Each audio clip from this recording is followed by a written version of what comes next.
Good.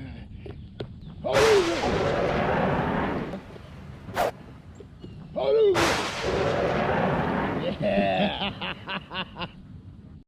So I'll take eye contact. Yes, let's go. Good. And I'm gonna activate as the cookie. Come on, hot stuff. Ouse. Yes, good girl. Cue the drop. I'll fire out a roller. Yes, good girl. Ouse. Yes, catch. Whoa, that was a good try. Ouse. Yes, catch. Whoa, it's super far. Oh, almost. Almost. Holy cow. Cupcake. Mine. Good work. Oh, what's this? Awesome. Go to dog stuff. Whoa. All right. Yeah, I came out and I jumped on her with the flat work, right? And I think that was super, super nice. And I think it's great for puppies, right? Like I can take this eye contact. Yes.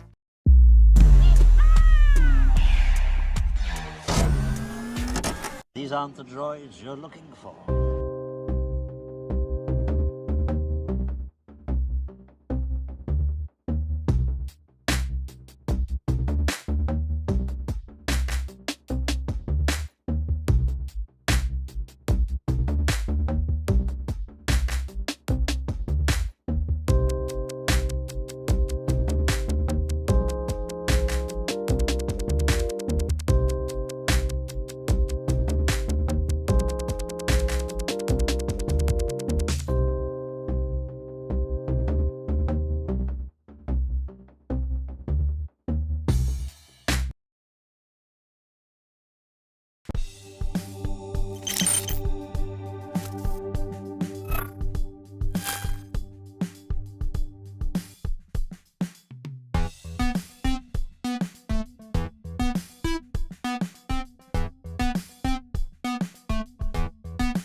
Yeah, I came out and I jumped on her with the flat work, right? And I think that was super, super nice. And I think it's great for puppies, right? Like I can take this eye contact, yes, and activate by moving. Good girl here. Good, yes, catch. Oh, you over pursued it. Ouse, yes. And I can keep her here moving. It's beautiful, catch. Yes, good girl. Ouse. I'm throwing a little bit. Yes. It's a little box. It's probably inside. Anheuser. She hasn't caught one counterclock yet. Awesome. Whoa. Great work. Whoa, awesome. Go do dog stuff. Throwing a little bit Anheuser so the disc flexes. And I'm just keeping it moving consequently. Mechanically speaking, the cued drop is making everything happen here. So cued drop happens, I move. Cued drop happens, I pose, right? Eye contact will initiate the game. Yes, let's go, good girl, let's go. Squib. Yes, good girl, look at that flat work. She is amazing. The field, Jack Valley and Ferris. Here it comes.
Woohoo! What's up, guys? Anybody here? Anybody here? What's going on? Not much here. I think things are working. I got some good dogs. We've had quite the eventful week. 2 weeks, actually. Jack and Kat were here since before the challenge. And Jack won the challenge. And then he decided to stay for the USDDN, and he won the USDDN too. Woohoo!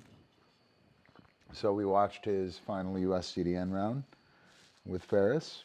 And we'll probably watch Andrew and Nalu as well. I have a video of them, which is pretty cool.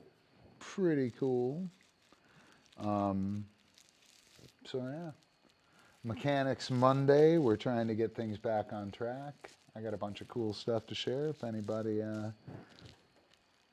anybody drops by, hey, hey, Kimberly, what's going on? How are you? Did you watch any of the videos I posted in the patrons thing from the weekend? Pretty cool. So I shot a bunch of video at the USDN. Super cool, super fun. And I got a bunch of people's rounds, and I've been sharing them on the site for the patrons, for our patrons. What's up, Byron? Good to see you, man. Glad you made it.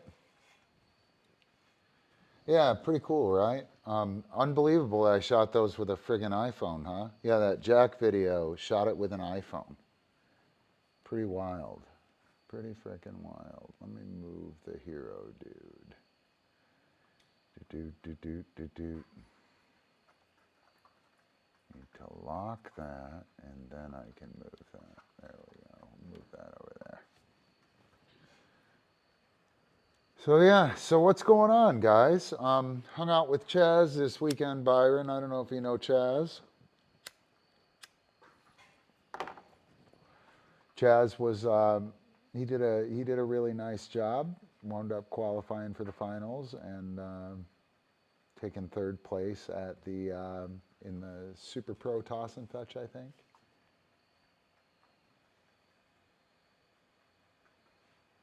Nice. Nice. How did it go, Byron? Team? All right, that's what I'm always trying to do. What's up, Cupcake? Huh? I know, I see you. I see you. She's so pretty. Aren't you, Cupcake? You are. You are very, very, very, very pretty. Dulatas. So, have you guys been nice? You dislike greedy? It's not a. Is it because of the moving? If you're finding yourself having to move fast, you're probably doing it wrong. Not to be a dick.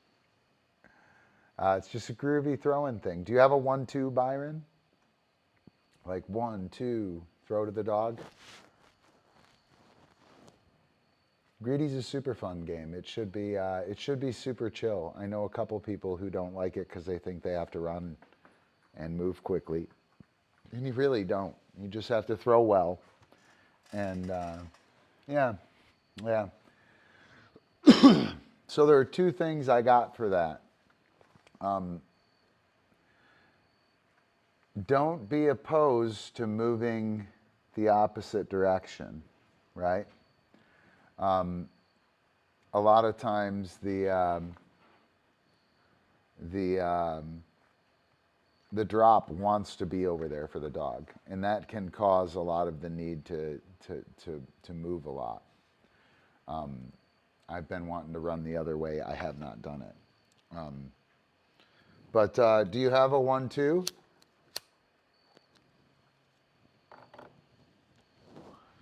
If you have a 1-2, you want to fire off that 1-2 in the sweet spot, and then Z. Right? So you go sweet spot Z, and then you hang one in X, and you hang one in Y, right, from the Z. You hang it up there, and the dog like walks over from Z into Y, makes that slow, droopy catch that you've made, the throw that you've made, like a hanger kind of thing that falls down. And then you throw one to X, and you drop it down there. I use greedy as a tracking exercise, Byron, right? So I use it in order to exercise my dog's tracking and to not have a line, right? So that 1-2 can get you at least 10 points right off the bat, right? And you should be able to get one coming across. So you should be able to get the sweet spot and 2 of the zones relatively easily. And the 2 zones back there, they're where you throw from next time, or at zone 3, right? And so they're not really out of the way. You know what I mean? You don't really have to go get them. Go sweet spot, then right instead of left. Drag him across this way and then hang him up over top. And you won't get the clockwise flanking movement where he wants to run. And I think the contracting the flank is nice. It pigeonholes him over there, like essentially where you throw the 3, if that makes sense, right on the throwing line for 3. So that 1-2 is really important, I think. Going the opposite way could be of huge benefit, right? It could be of huge benefit. And then all you have to do, like the real key is to be at 3 with 15 to 20 seconds left. And if you're at 3 with 15 to 20 seconds left, you make the throw to the sweet spot and you walk to 4 and you make the throw to the sweet spot. You don't even try and get points in 4, right? And if you get to 3 with like 30 seconds left, sweet, you know, I'm going to nail all the 3s. Boom, boom, boom, boom, boom, right? But the drop dead time and the 1-2 and drag, and then realizing that those throws on that side of the field from throwing zone 1 are going to be the discs you pick up to make the 3 or 4 throws from zone 3. Hopefully that makes sense. It doesn't have to be a bunch of running, is what I'm getting at. And it doesn't have to be any running at all. It's planning, Byron. It's all planning. It's all planning, right? So there we go. Mechanics. Mechanics of the game. Where's the dog going to drop it? Yeah, thinking about it, if you draw, well, whatever. You don't want the dog dropping in the sweet spot if you don't want to go pick shit up. You want them dropping along the edge of the field so you can just grab them as you're walking by. Maybe, I don't know. All right, so what's going on with you, Kim? Anything new? Anything you guys want to talk about in terms of mechanics?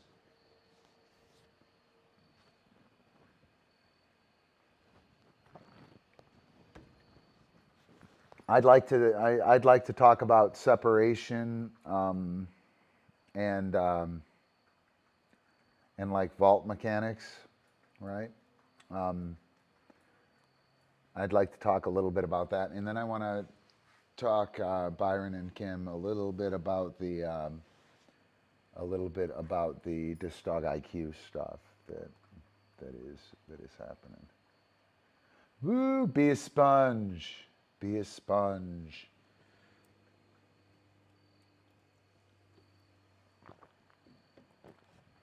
Cool. I did, well, perfect. Byron, today we're talking about greedy, right? And so one of the things from the event this weekend, we'll turn this on. So I'm working on this thing. Go ahead and share my screen. Right, what am I sharing? Current application, that'll work. So I'm working on this DiscDog Coaches Eval thing. Essentially, what I have are various IQs. I'm calling it a DiscDog IQ. And it's there for what we know, right? What we know, what the dog knows, what the team knows. Not what we can do. Very, very different things, what we do, what we can do, and what we know, right? And so within this, there's flight IQ, which is from the throw to the catch. There's flow IQ, which is, oops, I can make that a little bigger, I guess. Flow IQ, which is handling and how the dog is handled. Flat work is in there, so some trigger stuff and team movement stuff. Team IQ is essentially how the team functions, right? And, you know, the dog has skills and attributes that they should know about, and the handler does as well. And then there's a safety IQ. There's also going to be a jamming IQ, which has to do with like performance and showmanship and things like that. And this concept of the IQ is not like a drop-dead genetic thing. It's a representation of your knowledge, right? And you should be able to grow it. And that's the idea about drawing attention to these things, is that we can then grow your knowledge, right?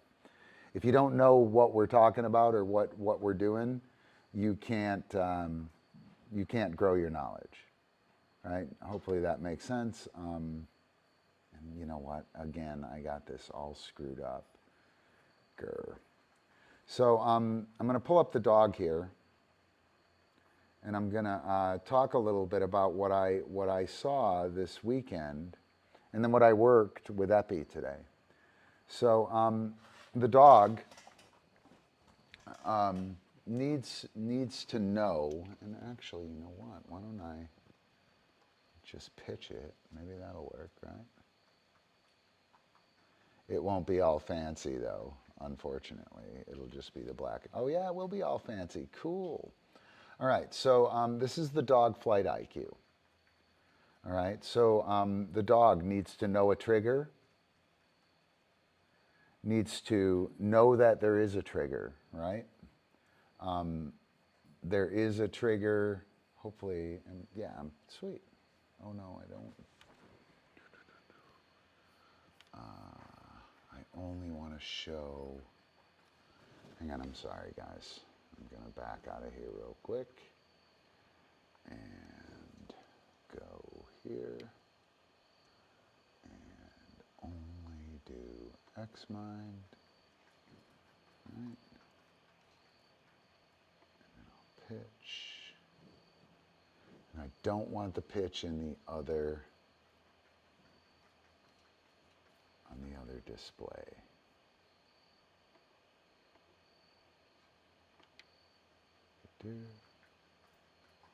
Merge all windows, pitch mode. I'm sorry guys, I'm trying.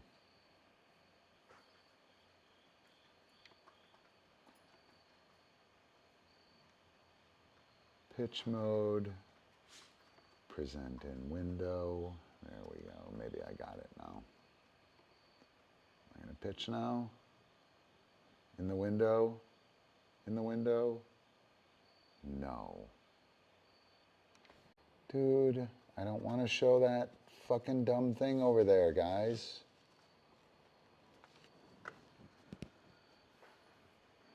All right, one more sec.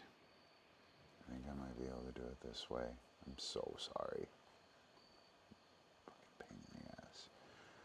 Secondary display, so you'll see all my stuff over here, only for a moment though. And then when I pitch, you should see, go black. Yes, yes. I can't read anything though. Can't read the comment now, so funny. So, we have the trigger, right? The dog needs to know that there's a trigger, right? The dog needs to want to make the trigger happen, and the dog needs to honor the trigger, right? And the dog needs to know those things and act accordingly with the trigger. Trigger's super soft for everybody for the most part. Disc principles, this is what I want to talk about. The dog should know and understand Heiser and Anheuser. If you throw toss and fetch, you probably know that your dog has a preference for Heiser or Anheuser. They catch one better than the other. That can be flank, clock, or counter.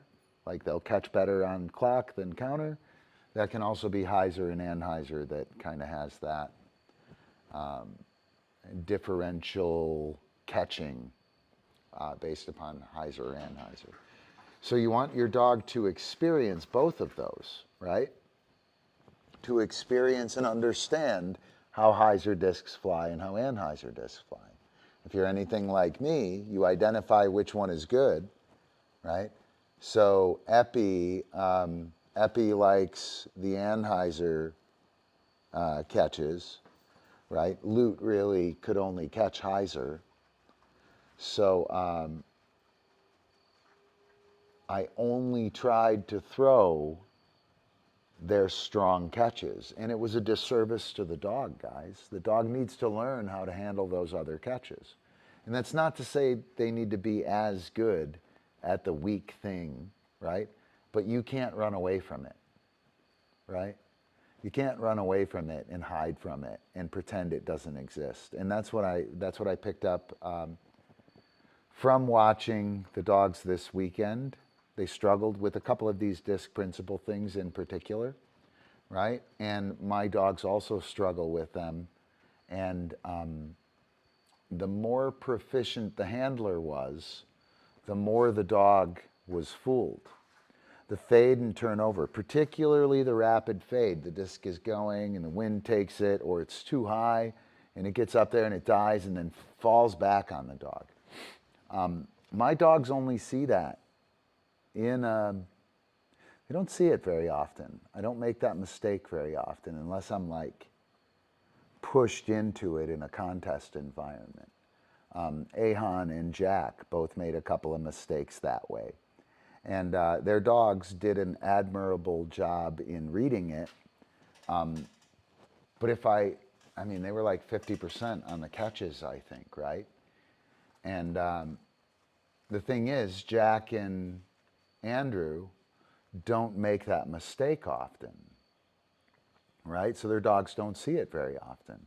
And of course, we're not trying to throw shitty fucking throws to our dog, right? So the dog never sees a bad throw.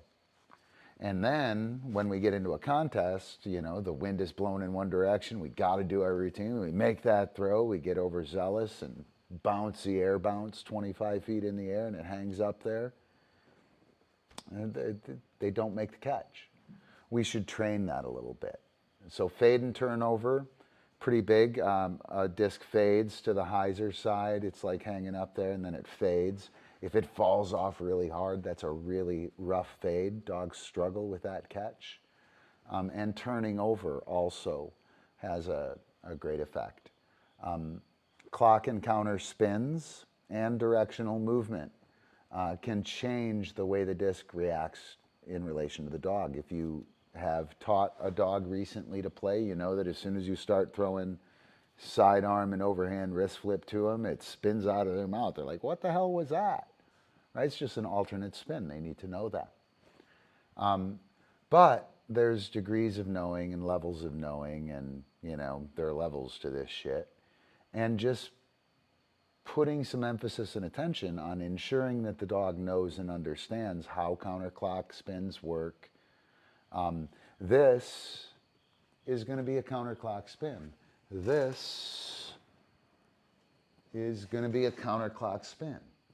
This is going to be a clockwise spin, right? And if the dog knows that, it can read it from your hand and understands how those things work, understands how the clock and counter, fade and turnover relate to each other. They do relate, by the way. They're the opposite direction, but they are related. The dog also needs to know runners and floaters, right? Needs to know how a disc runs out there and sticks and hovers, right? Or, the disc is flying away, the dog needs to know, hey, I need to put the afterburners on to make this catch, right? Or the disc is hanging up and the dog has the afterburners on. They need to say, whoa, whoa, easy, cheetah, and back off so they can make the catch. That comes from knowledge of catching both runners and floaters. When you guys have, Kim, this is going to resonate with you. When you have a dog that is running too fast, the only way to get them to catch is to throw lower, is to throw runners. And what happens is you increase their speed, right? And so you cultivate more speed, and now your problem of speed regulation is increased. And now you've got to catch, but you've decreased or punished your likelihood of catching, right? By working towards the catch. Instead of throwing the floater, or throwing the runners so the dog catches it, you want to throw ridiculous dumb floaters, strange floaters, mix in the floater and the runner. Do it randomly, do it in a systematic fashion. Three floaters to one runner, right? If you put them right next to each other and work them both, the dog will learn how to handle both of them. And then you won't be stuffed into having to do it some particular way. Or when you make a mistake and hang one up in the air, the dog's running 1,000,000 miles an hour and jumps up and, flips up and does some crazy thing, land on his back. I also think the dog needs to know something about the degree of wear of the discs that they play with. And I know this sounds strange, but it isn't. If you've played toss and fetch for a long time, you know that you really don't play with a brand new disc. The disc has to have some dirt on it, has to have some throws under its belt, right? Brand new disc might be too much to play with. I play with a very good disc, right? But a brand new one, I don't know. I don't trust that shit, right? So the degree of wear, as a disc gets, it's called beat in disc golf. As the disc gets beat in, meaning it shows signs of wear, it becomes more unstable and it rolls. So if you have a disc that has 10 bite holes in it and a disc that has no bite holes in it, the disc with 10 bite holes is going to roll more easily than the one without 10 bite holes. And that is an important piece of knowledge. If you have the same disc that you play with, I play with my trusty Jaws or my trusty Superheroes, and it's always the same, and they're always the same degree of wear, not really that big a deal.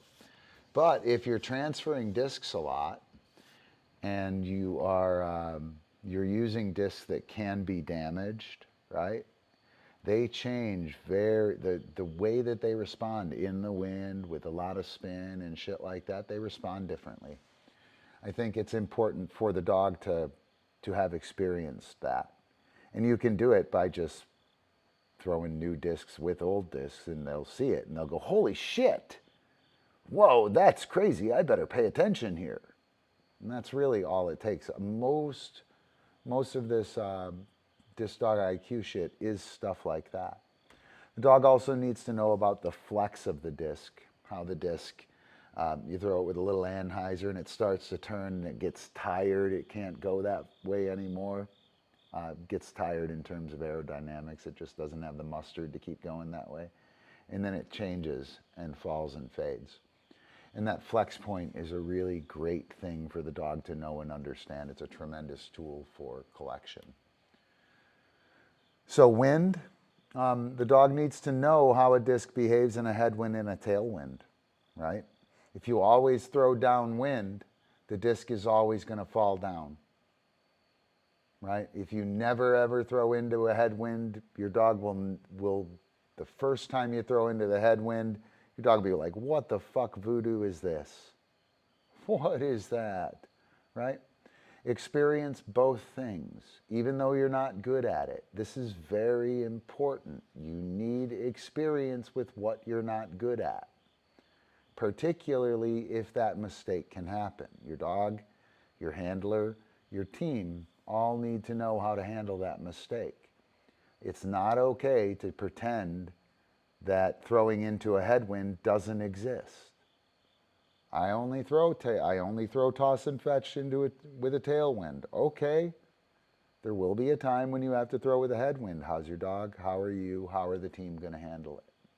Right? Probably not very well. If your dog understands it, it will be better. It will be way better, right? They'll know that it's going to be weird, right? Let's see, we have position, right? The dog needs to know front position, in front of the handler, somewhat balanced. That would include a pose, right? They need to know what it is, how to do it, what is done with it, why we do it, right? Flank. And the dog needs to know you and I are working together. We're working clockwise. You and I are working counterclockwise. I'm likely to go clockwise. I'm likely to go counterclockwise, right? Epi right now is on a counterclock flank. Hey. I see you. Now he's on a clock flank. I don't think you could see his feet. Anyway, the dog needs to know position, the flank as a position. This is a critical failing in Frisbee. Dog handler team. Most people don't get this particular thing right here, this flank thing. It just doesn't quite resonate. It's an important one too. Heel inside position. The dog needs to know to get into heel over here or to get into side. Both of those are advantageous positions. The dog needs to know to read the handler, to look at the handler, read the throwing direction of the throw, read the spin of the throw, and read the throwing release. This takes place within the pose. It also takes place like on a moment-by-moment basis while we're working. The dog should be checking in. A dog that knows to look at the handler, if nothing happens, turns in and looks at the handler. They don't run. They turn and look at you, at which point in time you move and tell them what to do. It's like fucking magic, right? The dog should be able to see this here and realize that the throwing direction is out there, right? Or to see this here and to realize the throwing direction is going to be that way somewhere, right?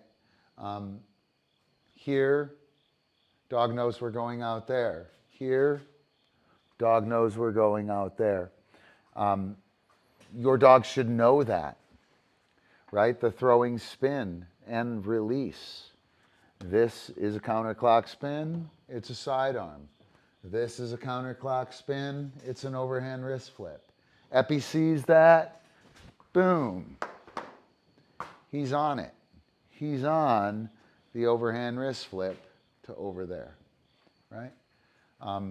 When the dog knows these things, your dog can't leave you.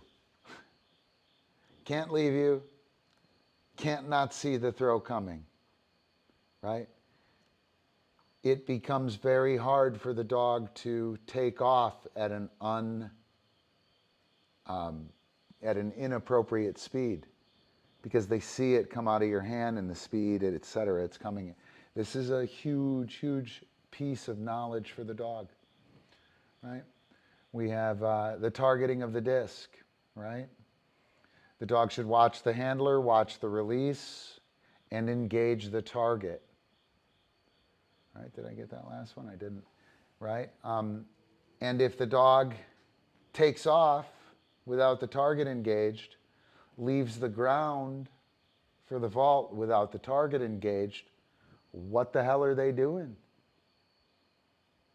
They certainly aren't playing Frisbee with you. Right? And of course, there are times when there's a prearranged movement, right? But that can't be the majority of the time or significant portion of the time even, right? We're a team, a cooperative thing. I'm not precise enough to make sure you are within a foot or two of where you should be on the 50 by 20 yard field, We might miss. The wind might pick something up. We have to work together, right?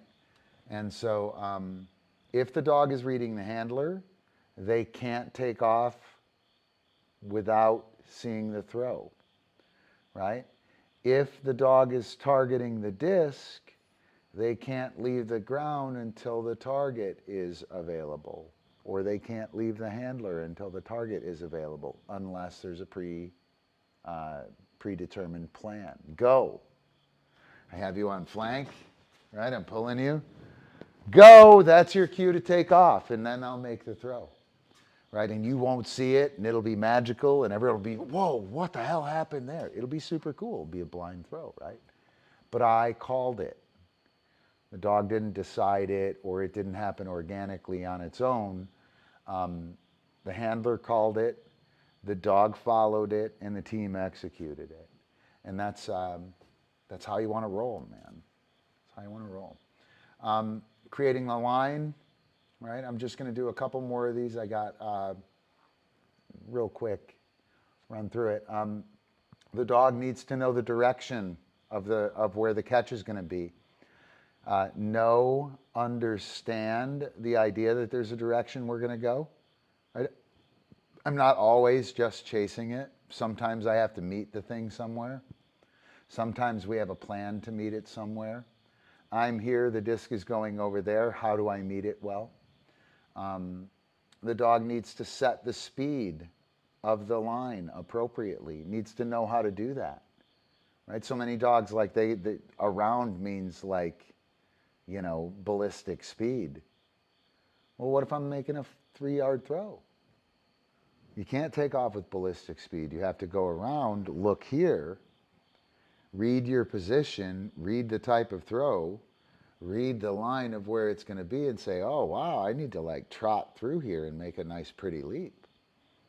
And if your dog knows the things that we've talked about, your dog does that instead of going around and fucking a million miles an hour like a laser beam after the target, right? So creating the line has to do with speed as well. Planning, super important, right? The dog just doesn't run like assholes and elbows after the target, you know? Wow, it's out there, right? The dog is like, hey, the target's there, my handler's over there, I'm here, this is how I do it. And when we ask the dog to do that as an athlete, they get very competent in that very quickly, right? Your dog should know those things. Tracking the disc, the dog should read the disc and continue or alter the line. And then they read the disc and they continue or alter the line. And they read the disc and they continue or alter the line. If we throw only low discs because our dog can't track, they never learn this. They only learn to run faster, right?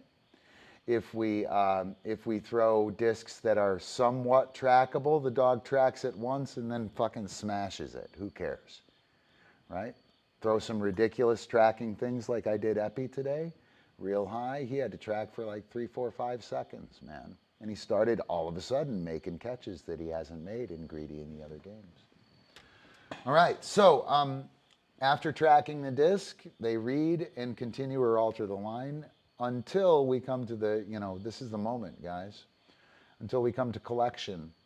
And the dog needs to know,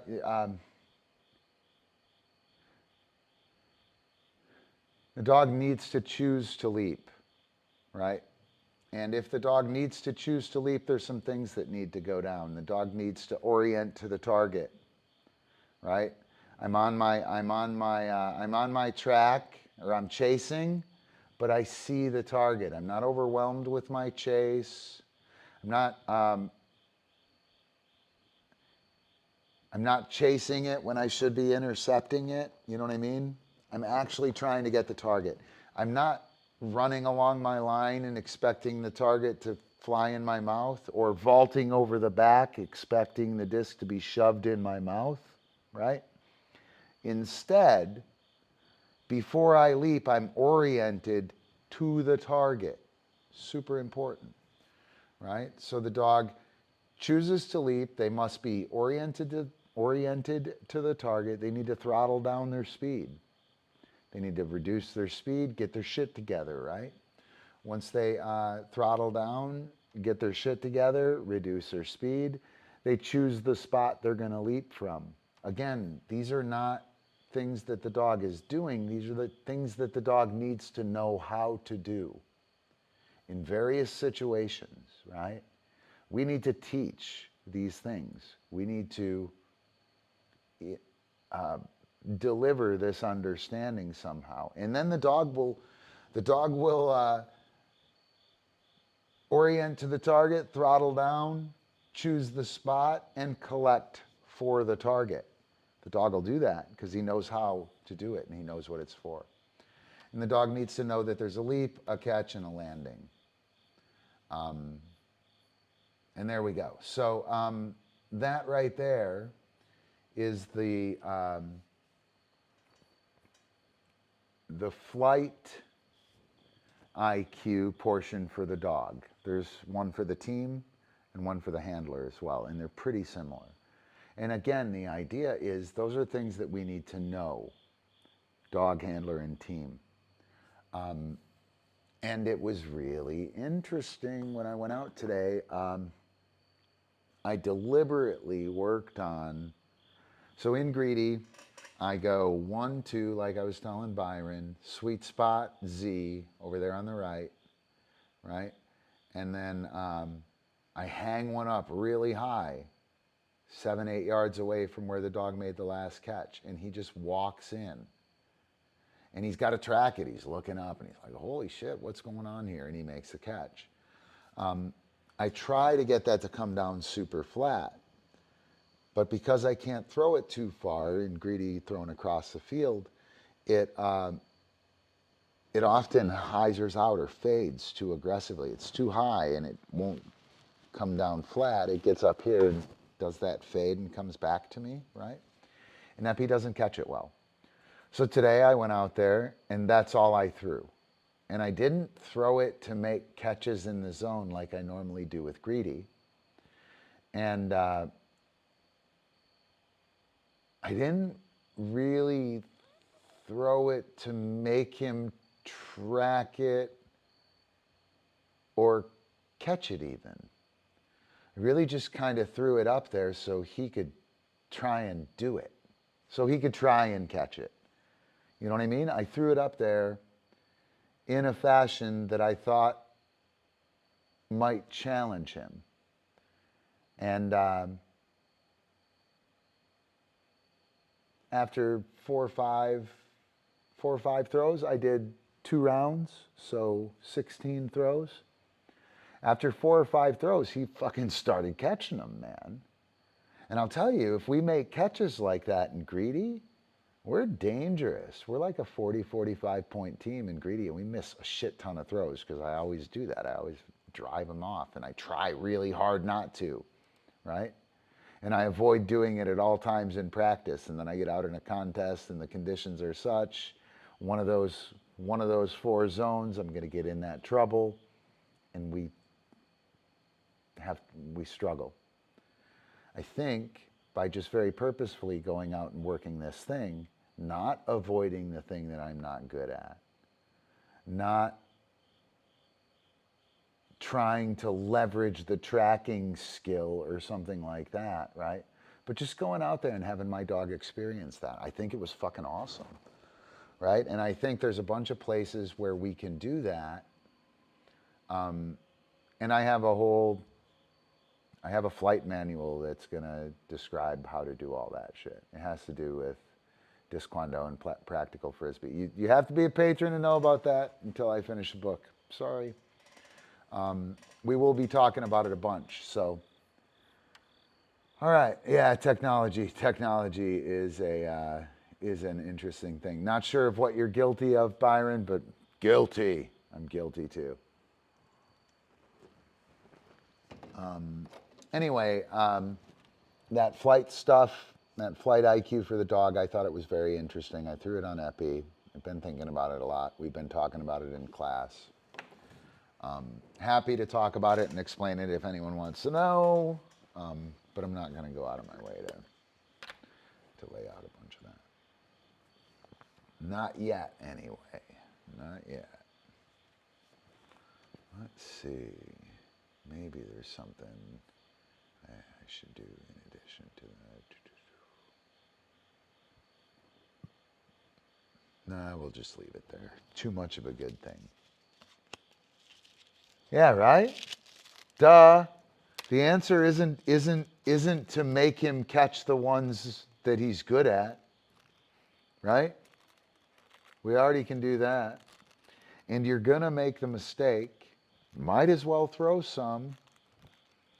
Give him some experience with it. Right? It was a super nice lesson. And I don't quite know how to explain it about how I did it differently than Greedy. Other than I wasn't trying to score points. And I didn't really have an ulterior motive to it. I was just kind of throwing it up there. Focusing on trying to make that throw weird. Yes, exactly. That was my focus. I guess that's what it was, Byron. Was just a challenge.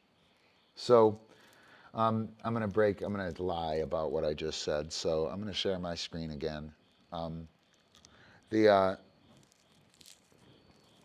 The forms that correspond to it. Go through that real quick, just so everybody. So here are this is the presentation that I just went through with you guys, right? Boom. So trigger, disc principles, wind, position, read the handler, target the discs, read the line, track the disc, collect, leap, right? So what I've done is I've taken the forms from DiscDog Dojo, which should be worked for the trigger, right? And this is actually going to be the flight manual. And the flight manual consists of how do we work on the trigger? How does the flat work compass work the trigger? How do we use the flat work compass to work the trigger? Why should we do it? Variations, etc. Green stance shift, which is stance shift in front of the handler. How does that work the trigger? Why should we do it? How do I do the trigger work with the green stance shift? Solo stance shift, there's no dog involved. Why the fuck would I do that? And I'll explain that. And I'll explain how to do it with relation to the trigger for the dog, right? And then the four hands form. Why is that relevant? Why should we do that, etc. And so the flight manual, the flow manual, the team manual, the safety manual, the jamming manual will be how we do this, right? How we do this stuff. So with the wind, I have X hands form in all four wind directions is the four winds. So if you take the form and do it in all four wind directions, it's a four winds version of that form. So we do the compass and the pendulum. We do it into the wind. We do it downwind. We do it crosswind clock. We do it crosswind counter. I'm sorry. Crosswind clock, crosswind counter, right? And if we do all of these forms in the wind in all four directions, our dog will get the benefit of the framework from the form, the reliable performance, right? Will understand that it's different depending on what direction it throws or it's thrown in, and will then understand, oh, whoa, hey, I need to pay attention. The dog might wind up picking up some stuff about how these discs do these things. And I do think that happens, by the way, guys. All you got to do is watch a dog save their handler's bacon time and time again and realize that that dog knows something about the game that other dogs don't. Reading the handler, we're going to make the play, making the play form, setting the flank, the form, flat work compass, fly chi, balance position form. And again, all of these will be laid out with how, why, what the focus is. If you guys have been around my work for a while, you know that I want you guys to purpose the play, right? I'll get that in a sec, Kim. I'll get to that. I want you to take what you're doing and apply like a I'm going to do this for drive. I'm going to do this bite work for a drop. I'm going to do this bite work for a give. I'm going to do a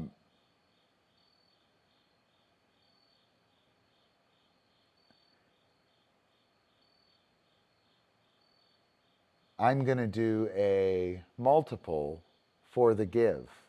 I'm going to do a multiple for speed. I'm going to do the flat work compass form for leaping. I'm going to do the flat work compass form for the trigger, right? So blah, blah, blah. I've been trying to tell people to purpose your play, put a purpose on it. And it's like, everyone I think is like, what the fuck do you mean, man? Like, what do I? This is your purpose, right? You have a purpose now. Your dog doesn't target the disc well from your hand.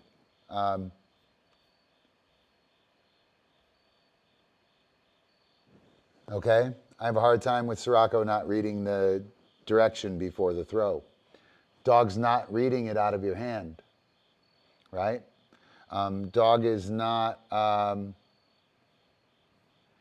reading the handler. How is Sirocco's understanding of position? Does Sirocco know that the flank is working with the handler, or is Sirocco trying to beat the handler around the corner all the time? Right? Is Sirocco, I gotta go to this one. Gosh darn it, it's such a pain in the ass. I ruined one of my versions of this. Let me see. How is Sirocco's trigger? Right? Dollars to donuts. When you open up pressure, Sirocco goes. If I had to bet, Sirocco is leaving on opportunity or on pressure release. So maybe Sirocco knows the trigger and you don't. Right? So the trigger would be the first place I would look for that issue. Does Sirocco know there is a trigger? Does Sirocco know what that trigger is? Right? Is it the trigger you intended? Those are all really relevant questions, Kim. And you've been on enough of the class calls to know that I ask that question and the person is sure they know the answer and they don't know the answer. Right? It isn't always what it looks like or what we think it is. So I would go back to the trigger. Disc principles, not relevant. Wind, not relevant. Position, I think, is relevant, right? So here we are. I'm gonna share again. So trigger is relevant, right? Disc principles, not really relevant. Could be part of your problem, too many runners, something like that. Headwind, tailwind, not really relevant. You throw tailwind all the time, the dog gets a jump on it. That could be relevant in some way. I think flank position is very relevant to this what you've just said there, Kim, right? So your flank position, does the dog know that the flank is a position? Or is the dog running like a fucking madman out there? Right? I think that the idea of position, of the flank as a position, is a really, really important thing for dogs. It really loosens up the game. Makes it much less about point A and point B. Now we get into the real nuts and bolts, because none of this shit is happening. And I'm saying that, you know how I kind of talk about this, right? If the dog is not reading the direction before the throw and taking off, they're not looking at the handler. They're not reading the throwing direction. They're not reading the throwing spin. They're not reading the throwing release. They're gone. Next one, targeting the disc. They're not watching the handler. They may catch the release. They may engage the target. That target might get engaged 10 yards down the field after they pick it up. They may never see the release, right? So these things become like the answers and the discussion points, right? Creating the line isn't, well, maybe direction in creating the line is relevant. Speed probably is hugely relevant. Like, if we slow the dog down, our problem gets less. Right? If we slow the dog, or if we get the dog to follow us or to regulate speed, the problem becomes less. Planning. That's a really interesting way to slow the dog down. To ask the dog to make decisions. That flexing the flank around get out, around here, around no call. Marking the eye contact, right? That kind of thing can set up the planning, right?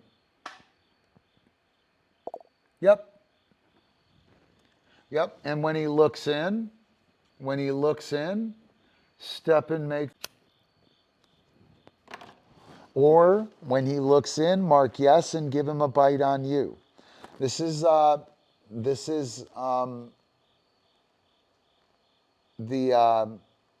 fly chi flow stuff. So I want to get into, so we've gone through this, planning, tracking the disc, not really relevant, collection, probably something, right? Let's look at the handler, Kim. Okay? We've been talking about the dog as if it's all the fucking dog out there. It's not. There's a handler that's involved in this flight thing, right? So the handler needs to know that there is a trigger and needs to present the trigger. That trigger needs to be the right trigger. If Sirocco is going on open pressure or on foot movement, or, I mean, it could be so many things, Kim, right? If he's going on opportunity, opening of pressure, or something else, or if he's running by, he doesn't know there is a trigger, right? So we need to identify that. We need to know what it is, and we need to present it.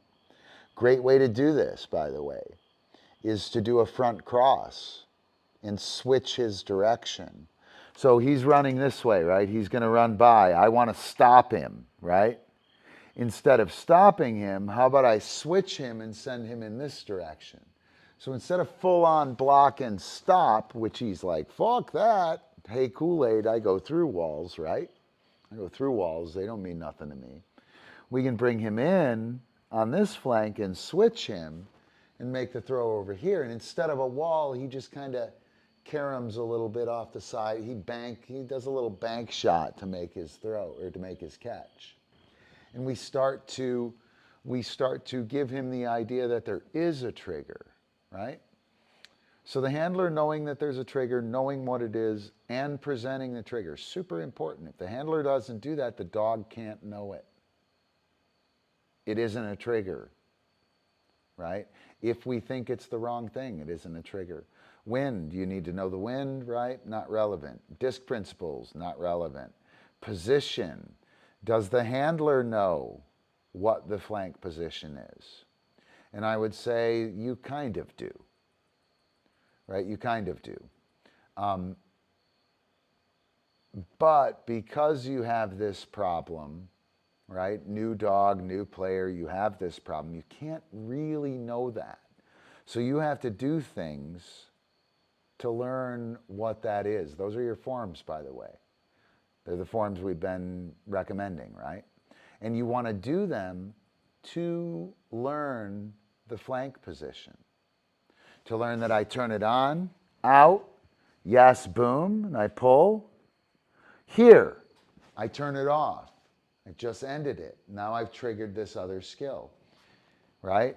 I turn it on, out, yes, boom, catch. I turn it off with the throwing trigger, right?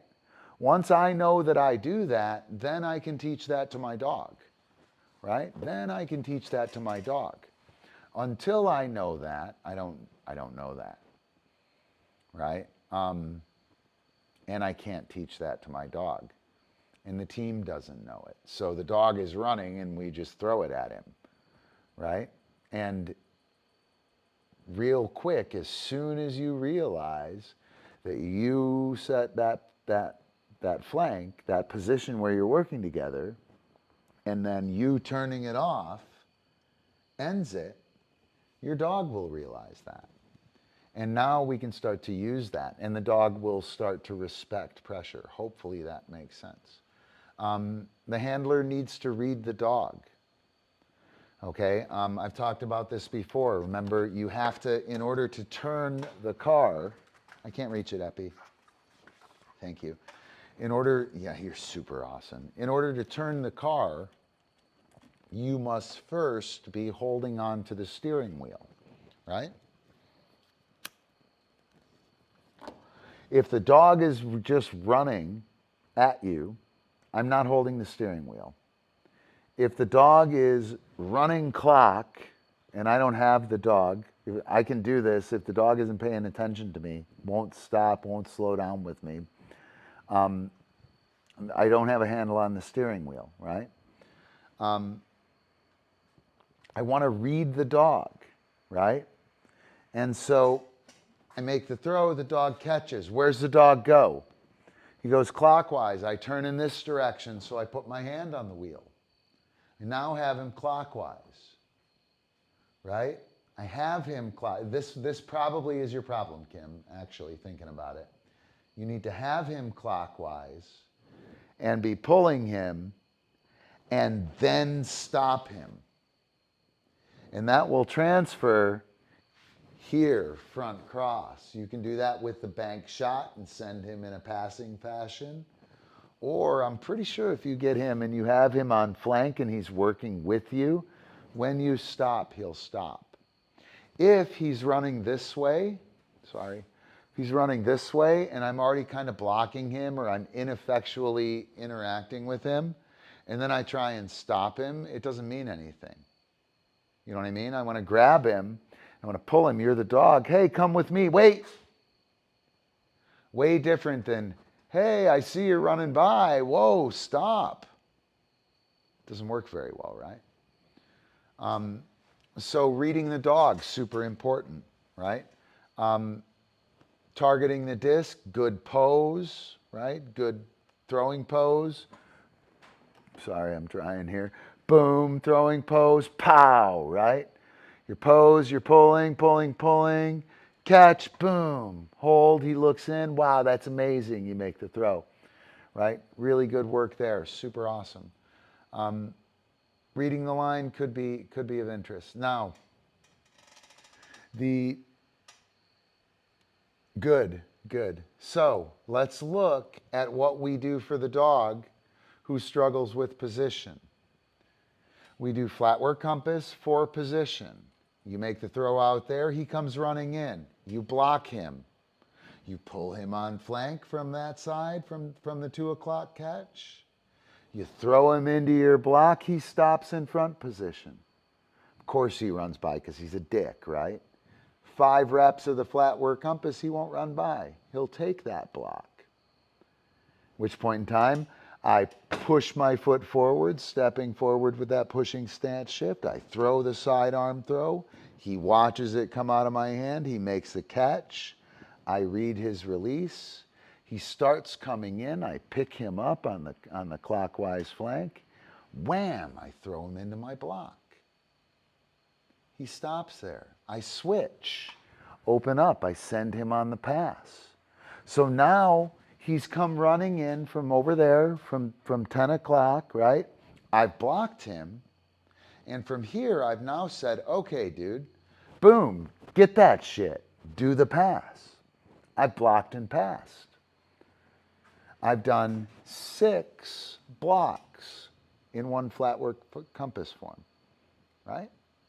And if I do that for the flank position and for that block, right? For I'm with you and boom, we stop. And this stop will resolve in a trigger. Trust me, it's cool. Now the dog starts to play along, right? Now, flatware compass, whole shitload of stops. Fly chi flow forms.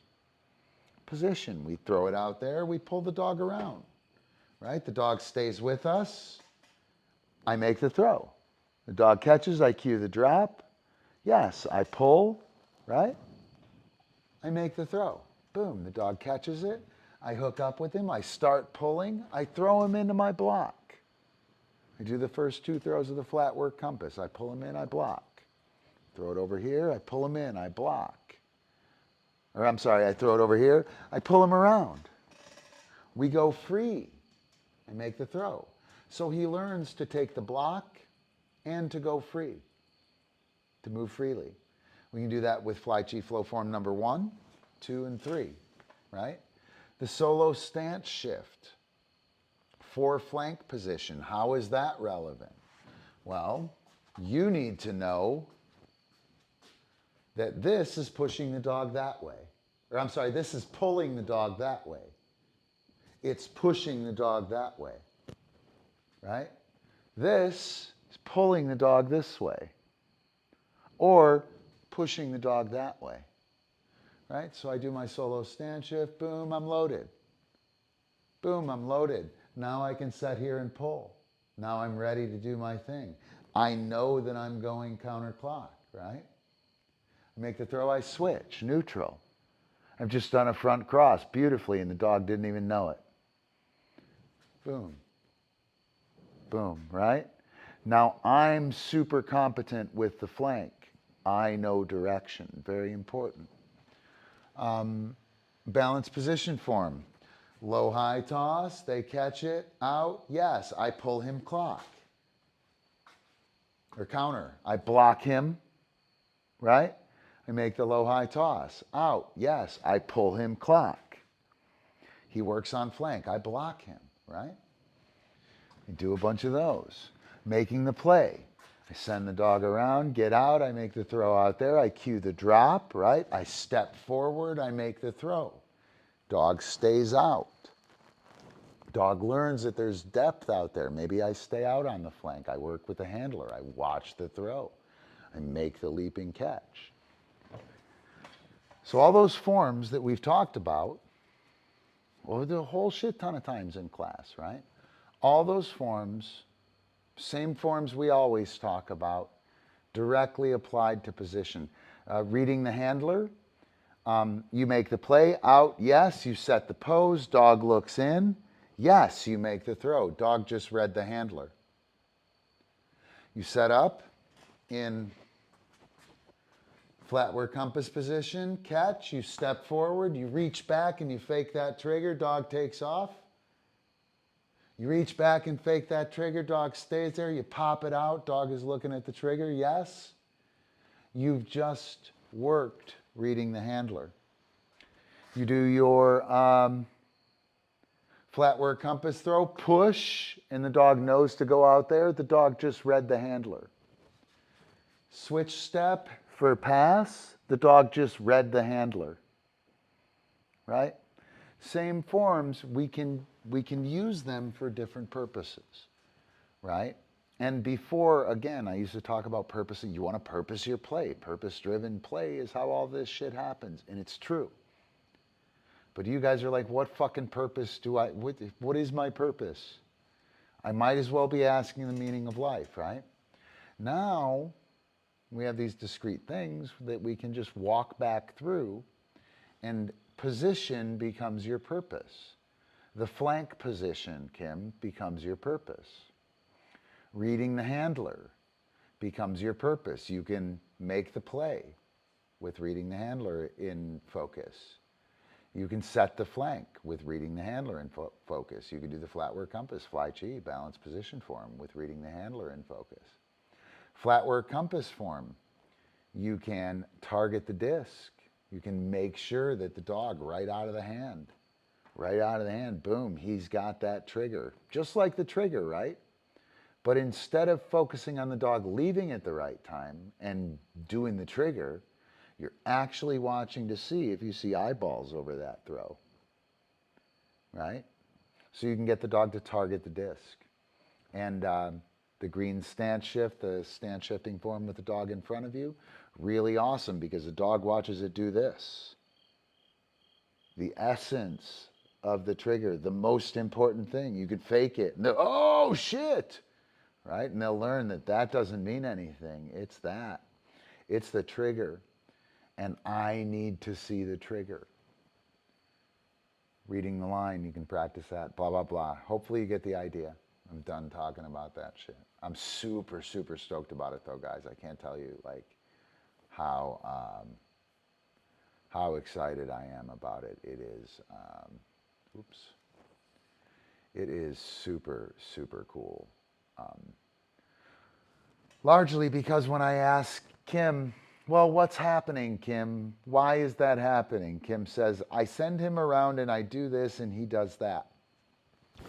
And that's not the question I'm asking, right? We're inside of the algorithm when we're playing our dog, right? We're all about what we're doing. And these things about what we know are not comfortable to talk about. And they're like embedded in all this stuff that we're working on, right? And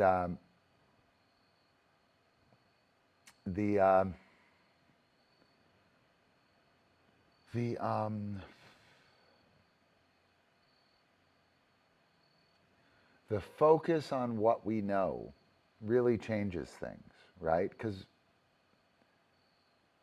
when we talk about what we do,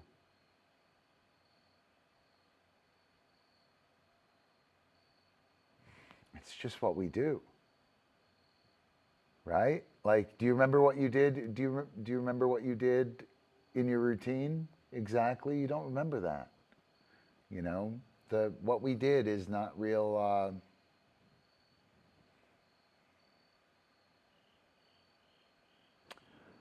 There's only one possibility with it. It's the past, it's defined, it's standard, right? It is a fact. When we're talking about what we know and what we understand, we're not really talking about facts. We're talking about relationships and interactions, and the complexity is just way more than that. And so anyway, this IQ thing and the idea of what the dog knows, what the handler knows, what the team knows, really allows us to get out of, I send my dog around and then this happens, right? Anyway, blah, blah, blah, blah, blah, blah. Started off strong, ruined it. Oh, that sucks, Kim. That sucks. It's your KT tape. Do the full knee stabilization. Highly recommend the KT tape. Let it do the job of your ligaments. All right, let's watch a round of freestyle by someone. Let's see if I get. You guys want to watch Andrew? I think I have Andrew. I have Andrew and Nalu.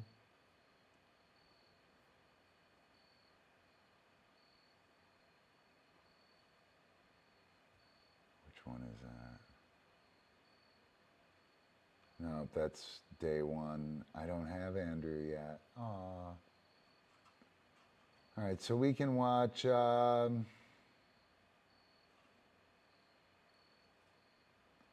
Yeah, let's watch Jack and Ferris here. I'm going to pop it on real quick. Here we go. Jack and Ferris. To your dog. In the field, Jack Sally and Ferris. It's Faley, by the way, guys. It's Faley. Here it comes.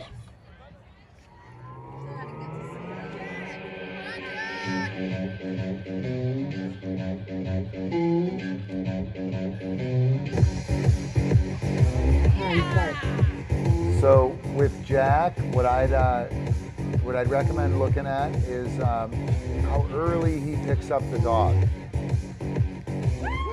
even on his interior stuff. But when he makes his throw, you can actually see that Ferris is going to change his gait right there. Even though Jack was running towards him, Ferris changed his gait about 8 yards away, maybe.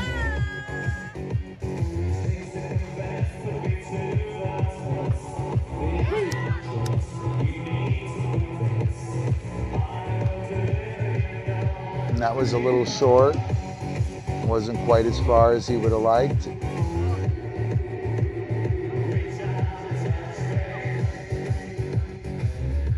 Go, Ferris.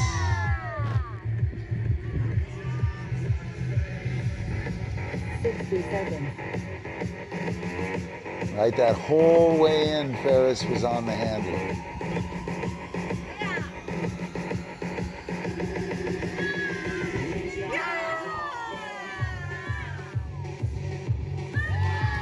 So Jack has already grabbed the dog. Right? And he ran into that corner and Ferris freaked out about something. It was a bummer. He wouldn't drop, he wouldn't do stuff, and it messed Jack up. It's like, what happened in that corner? Oh no, Jack, pull it together.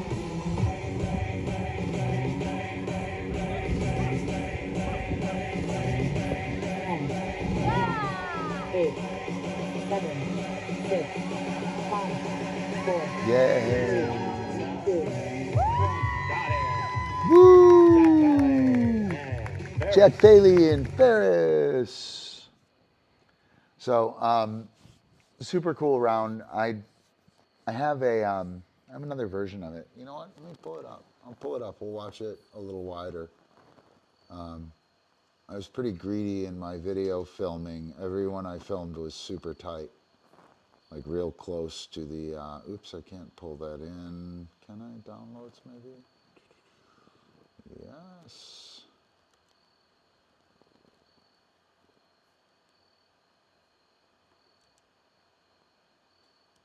All right, so here, let's try this one. And let's welcome to the field Jack Ballet and Ferris. I did it again. Ferris is the dog. Oh no, this is from the other day. 11.5. Here it comes. Anyway, this is from the other day. It's not. But with this bigger, we'll get to see how early he picks the dog up. I'll go ahead and stop some stuff here.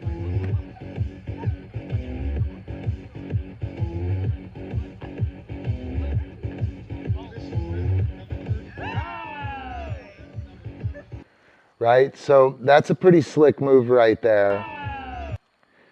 So he was completely unique in the contest. He was the only person that picked the dog up with a flank after a vault. Right?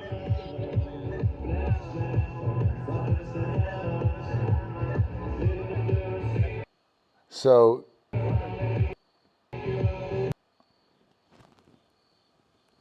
backing her up. So he's kind of pushing against the flank and then activating, right? Very clearly triggering his hookup.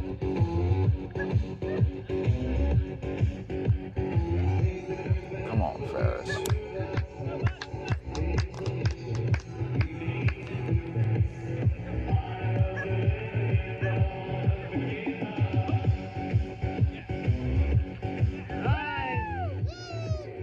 Right, and so from here, see him pick up the dog there, right? He drug that dog into that flank. He didn't wait for the dog to do it, right?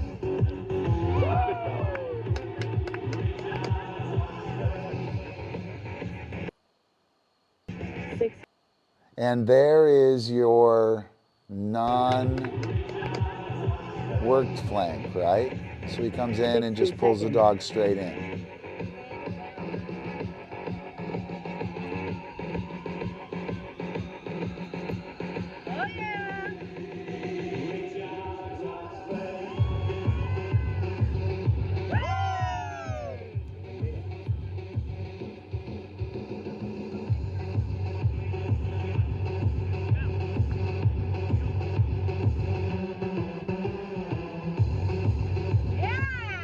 Seconds.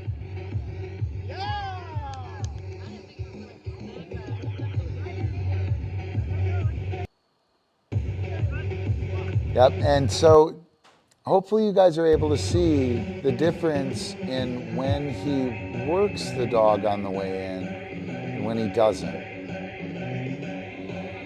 10.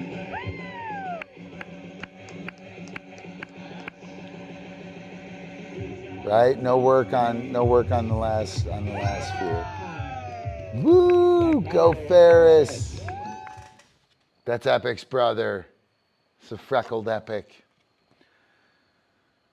So yeah, that was super cool. I enjoyed seeing that, and I like the wide perspective. Unfortunately, I shot everything super close.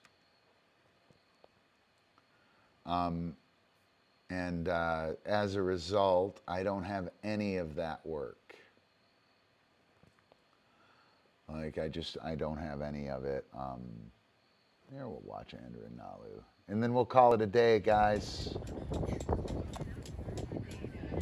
Watch Epic's other brother, who took second from the LCQ. Yep, he is the freckled Epic, and this is the Merle Epic. All right, Andy, are you ready? Andrew, are you ready? They are brothers. Same litter, all three of them. It's a little windier. All right, spin them up, Aeon. Spin them up. Looks like funny. I got those things not in order.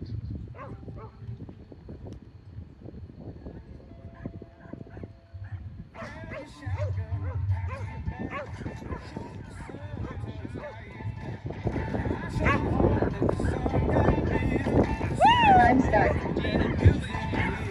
What's up, Antonis? Right?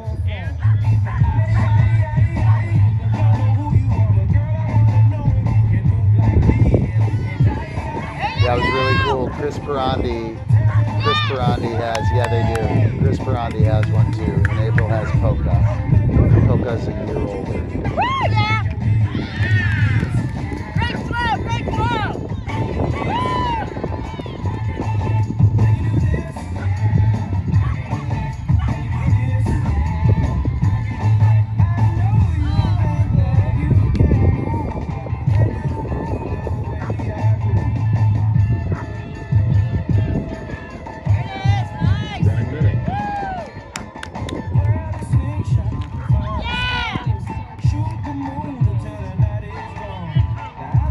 60 seconds.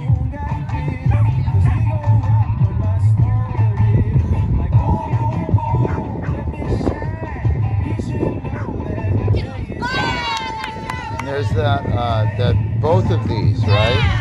Really tough catches. How about that?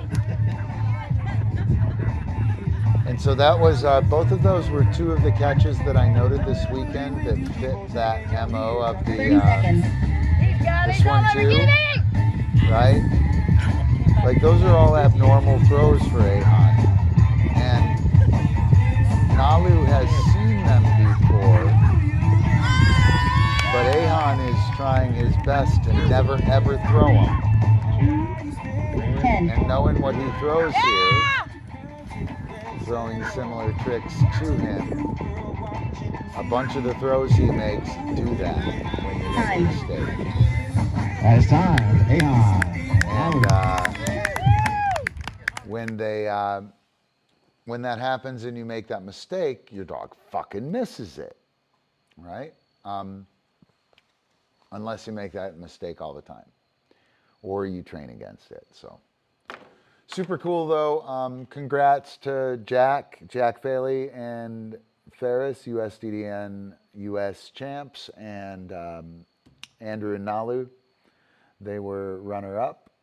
I believe Heather Gallagher took third, I think. I don't remember. Heather Gallagher and Lana, I have her around as well. We'll be running some of these rounds on the stream here. And patrons get access to all the rounds on the P-Vibe site and other places. Oh, she's just tearing something up, eating a stick. Are you eating a stick? You eating a stick? You are. She's getting her carbon.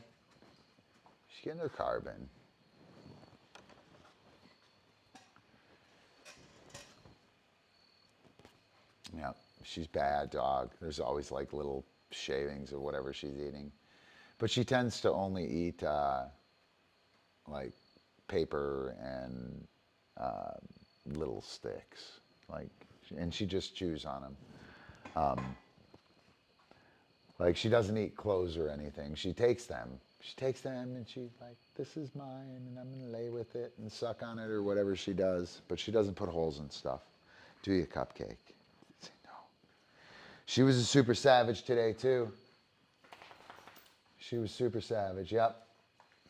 Yeah, right. Yep, camp coming up soon. 3 weeks, I think, 2 weeks. That'll be super exciting. We're geared up and gonna have a good time with that. And yeah, classes and whatnot. Antonis, how you doing on the site? You getting everything good? Everything taken care of?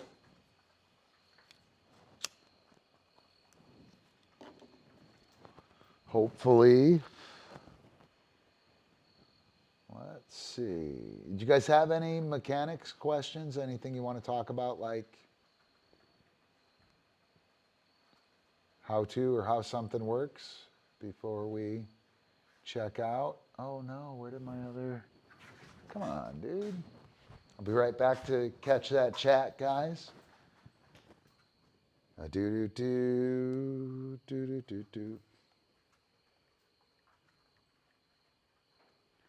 All right, Cupcake, we got the camera turned back on.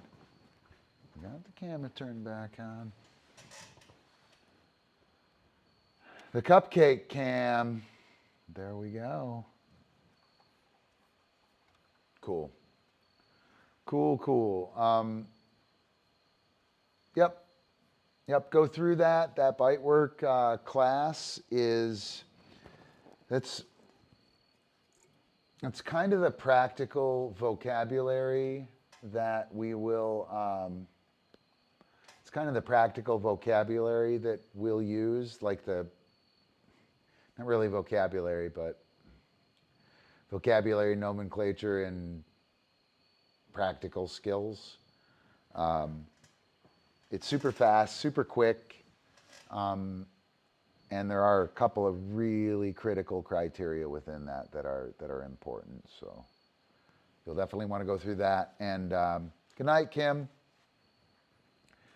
If you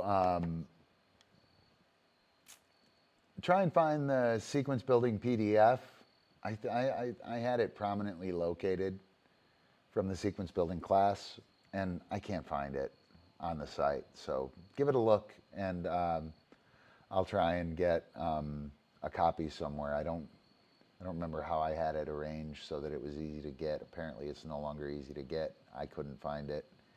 If you can find it, that's great. If not, let me know and I'll get you the PDF for that. And I'll have to put it up on the site again somewhere where it is gonna remain, or where I can remember where it is. I think I just lost it. A lot of development on the site. But that's a super, super cool class. It's a graphic novel instruction class. And the graphic novel imagery is taken from the 3-camera shoots that the videos which accompany the lessons were. There's screen caps from those 3 camera angles, and it's really kind of a cool thing. So, super cool. Wow, all right. So what else we got going on? Yeah, kind of bumping up for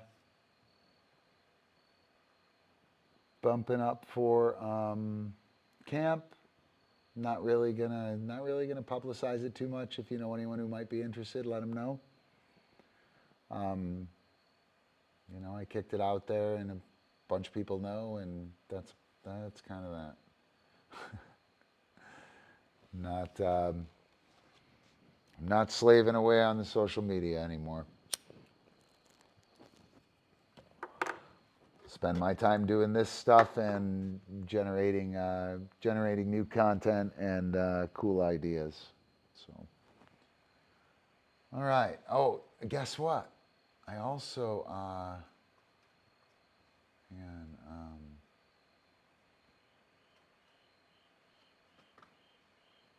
turn these back on, right?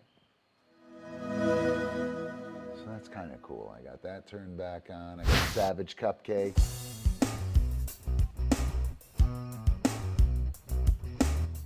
I got the Epi thing.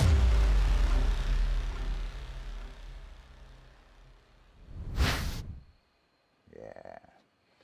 So, yep, gonna be streaming a little more. We got our fall stuff taken care of.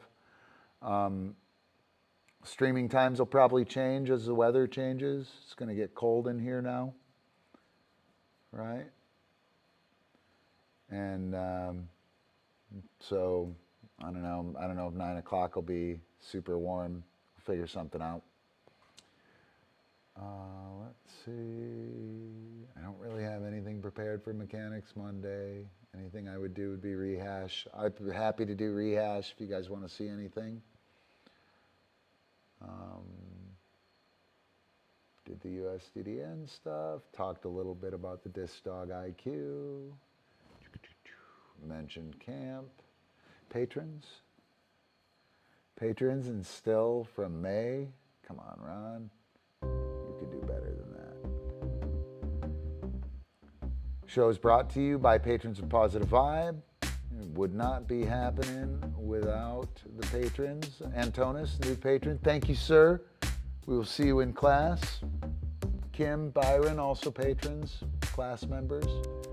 Super cool, super happy to have you. If you dig the show, thank a patron. Right? Totally. All right, well, I guess that is going to do it for me. If we don't have any questions, comments, or whatever, I think we will go ahead and play us out with some meme roll. Anyone got a number? How about meme roll number? Let's do number 10. All right, guys. I'll see you soon. Hit me up if you need anything. Keep your eyes and ears tuned. I'll probably be dropping some of the USDDN stuff out on YouTube and via the website and stuff like that. Awesome. Awesome, awesome. Cool, cool. We'll see you guys soon. No, I think, okay, I'll do number 12. Number 12, there you go. Oh, hang on. Funny. Meme roll number 17, number 16, number 5, number 12. There you go. All right, guys, thanks again. Do appreciate you guys hanging out. We'll get some cool stuff going in the near future. Sal, be sure to catch the earlier stuff. I think there's some stuff you might want to check out. See you in class. Come to class. Do your forms. Everybody, do your forms. All right. We'll see you guys soon. Do your forms.